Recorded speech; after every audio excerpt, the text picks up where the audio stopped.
Hi guys, welcome back to my channel. If you're new here, my name is Andoer Monopod. Today I want to revisit the NPC theory. I know a lot of you guys probably saw my previous video a few months ago where I was talking about the concept that are there soulless beings living amongst us? Are there people that are essentially NPCs? Or non-player characters. And in that video I did want to point out that there are two sides when it comes to believing in this theory. I know there are some people that say NPCs are definitely real, this is solid proof, and I can't personally bring myself to say that the NPC theory is fact. But what I can say is the more and more that time goes on, the more that it seems to be the case.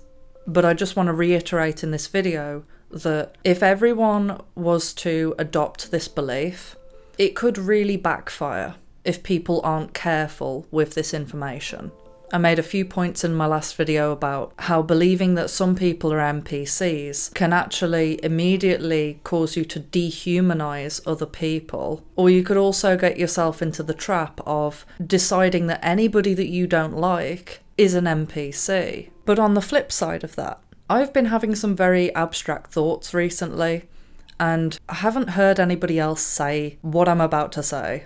But usually when I do these type of videos, I get some very, very interesting responses from people. And I think it's important for people to be brave and really think outside the box. And not just think outside the box, but speak it out into the world, because you never know whether everybody else is thinking it, but they're just not saying it.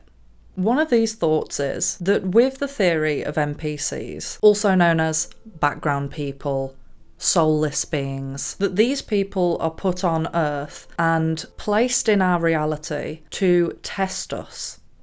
And one of the biggest tests that I've found in my life is being able to stand firm in what you believe or know to be true, even if everybody else around you is saying that you're wrong.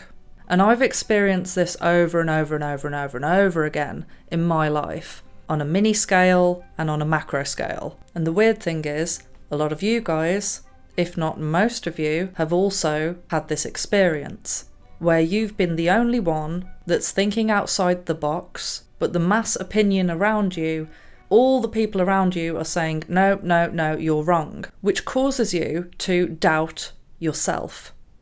It causes you to doubt your sanity. It's almost like you're being gaslit by people all the time to test you and to see how resilient you are. But my question is, let's say that NPCs are real. How many people on this earth are NPCs, if this is real? Imagine if it was the majority. I know. It's a risky thing for me to say on the internet, right? I'm not saying I think this is true. I'm just saying, imagine if it is. What would that mean? Imagine if it's not just your day-to-day people that you meet on the street.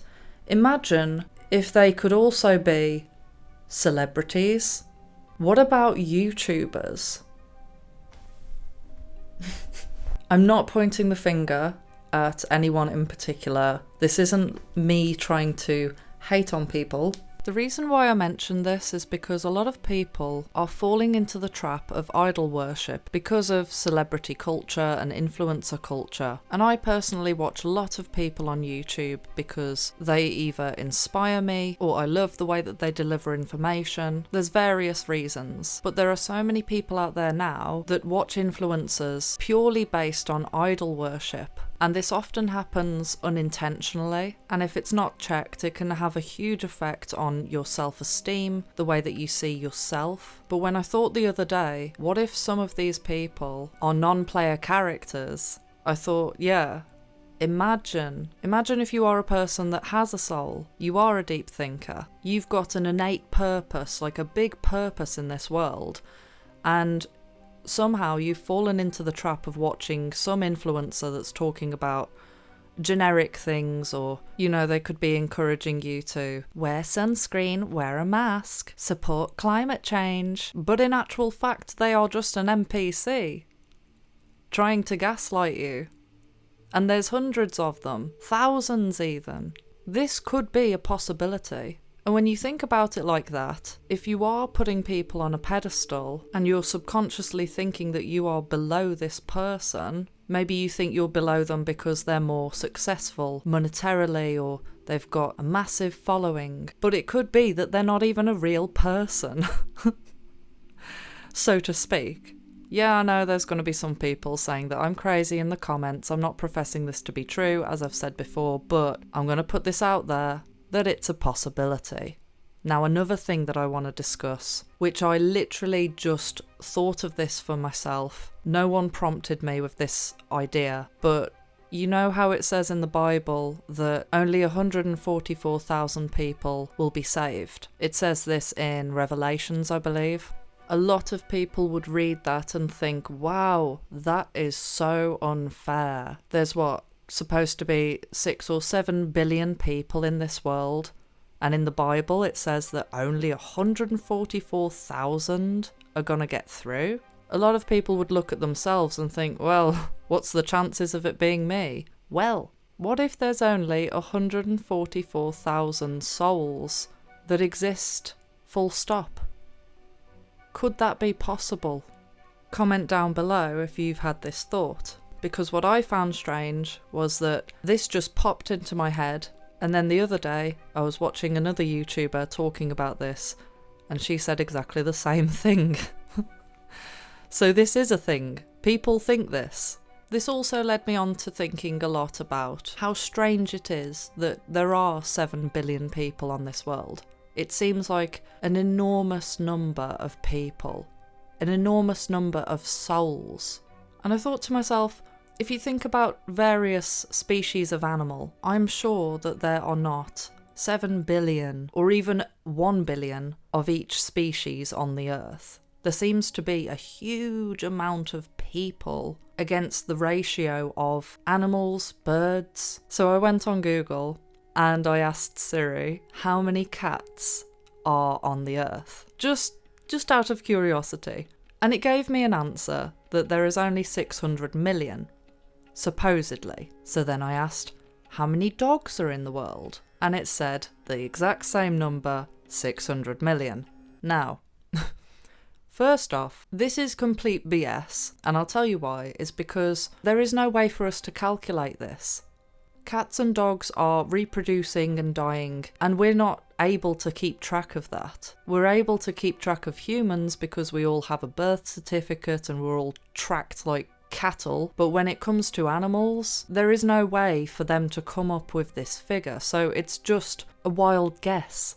But when you look at the comparison between 1 million versus 1 billion, right? If you were to look at it on a scale of how much bigger a billion is compared to 1 million, it's enormous in comparison. And let's just say hypothetically that this ballpark figure of 600 million cats or dogs is the truth. Compare it to the amount of humans and there is some kind of bizarre imbalance. Don't worry, I'm not going all Bill Gates on you. I'm not suggesting necessarily that that's a problem, it's just very peculiar. And it's another thing that, to me, points towards the NPC theory probably being true. But even if you were to put that aside, the common denominators for me is that I simply can't come up with any other explanation as to why so many people are heavily brainwashed, it seems. So many people do not have deep thoughts. The majority of people that you meet, okay, I say that none of them trust the gov anymore. Yeah, okay, that's one thing. But for the majority of people, it doesn't really go any deeper than that, really. I've heard some people say that they've travelled across the world and travelled to many different places, and they've noticed a strange anomaly that they see almost a repeat of the same person. It's kind of like Cluedo. I'm not sure if that's the game. The one where you've got all of the generic looking different characters, but there's only about 25 on the board. What is that game? Anyway, there's people that have literally travelled from one end of the country to the other, or to different areas, and they have literally seen carbon copies of the same people in different areas. And when I heard this, I thought, oh my god, I think I've experienced this as well. Because I have also, throughout my life, socialised in different places, and just travelling around the UK, there's so many times that I've seen people when I've been on like a holiday in the UK, and I've thought, hold on a minute, I used to serve them at my old workplace, at the restaurant that I used to work at. Why are they here? Or you go to the supermarket in different areas and you see carbon copies of the same kind of generic looking person. And I'm not saying this in a hateful way. You guys know me by now. I'm all about empathy and power to the people. But even with that attitude, I've come up with a lot of opposition. There's a lot of people that don't like what I do. And I think I can't possibly fathom how what I do is offensive. I'm literally, same as many of you guys, I'm fighting the corner for the people. And the people, some of them, don't like it. It's like they say, no, I like my programming. I like being financially abused by the government. I want to be oppressed. That's my comfort zone. I've been revisiting this NPC thing a lot recently. What I've found is that it is actually very freeing to see things this way. Because one thing about NPCs is that no matter how much you try, you will not wake them up. Some people have a genuinely limited perception, and the concepts that you speak to them, they don't have the capacity to understand, because it's like there's a limiter on their perception. And if you can come to terms with this, that it's not your job to sit them down and convince them with all of the research and all the evidence, etc., and forcibly wake them up, you can then reserve your energy for more important things, because it is so draining. There are occasions where I've spent many evenings trying to simply wake one person up. And by the end of the conversation, there's no progress whatsoever, and I've come back just feeling like my energy's been depleted. And if you're the one constantly trying to wake people up, you also stand the risk of, like I said before, doubting your own sanity. And when you do that, you're going backwards. You're allowing the negative programming to try and seep its way back into your mind. We're trying to break that programming. If you think about it, what did it really take for you to wake up? Or for you to come to the harsh realizations of how this world works? Did it take someone else to sit you down, tell you that all your previous belief systems were wrong, and to aggressively try and convince you? This is a genuine question, because for me, it didn't take that. For me, it just became so screamingly obvious, and I wanted to know that knowledge. I wanted to know the truth. No one had to sit me down and lecture me. I was looking for the information. Anyway, I think in a future video, I'm going to go much more in depth on self-doubt and how these people make you doubt yourself and how to tackle that, because I personally have noticed recently that a lot of people that I know, particularly people who post truther content on the internet, are being very specifically attacked on the way that they are communicating. These are very personal attacks, so stay tuned for that. Let me know what your thoughts are. I'm keen to hear what you guys think. Remember to think outside the box, trust your gut. Thank you to everyone who donates to this channel, and thank you for liking, subscribing, and I'll see you in the next video. Love you, bye!